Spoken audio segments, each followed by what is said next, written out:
મનસુખભાઈ જે રીતે બેબાકડા બન્યા છે એની પીડા સમજી શકાય એમ છે. એક તો ચેતરભાઈ વસાવાને ભાજપના નેતાઓએ ફસાવવાની પૂરી કોશિશ કરી લીધી. ચેતરભાઈ આદિવાસી સમાજ માટે લડતા હતા. ચેતરભાઈ આદિવાસી સમાજનો અવાજ ઉઠાવતા હતા.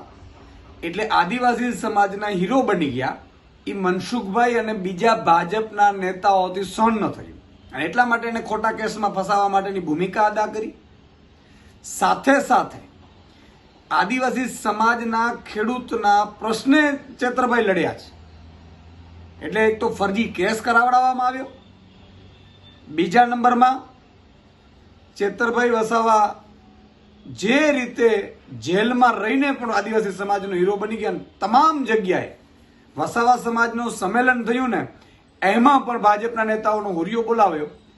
એટલે મનસુખભાઈને ખબર પડી ગઈ છે કે હવે કાં તો ભાજપ એમની ટિકિટ કાપશે અને કાં ભાજપ હવે એમને માનપાણી નથી આપતી.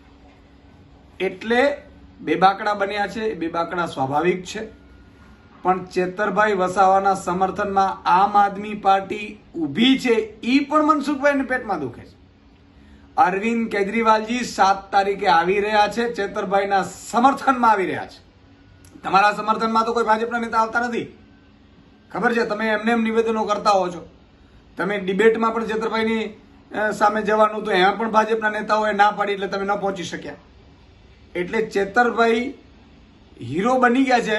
માત્ર લોકસભા ભરૂચ પૂરતા નહીં, ઉમરગામથી અંબાજી સુધી અને કાર્યકારી અધ્યક્ષ છે આમ આદમી પાર્ટીના. માત્ર ધારાસભ્ય રહી અને એ ડેડિયાપાડા પૂરતા જ હીરો નથી. એટલે તમારી પીડા સમજી શકાય એમ છે.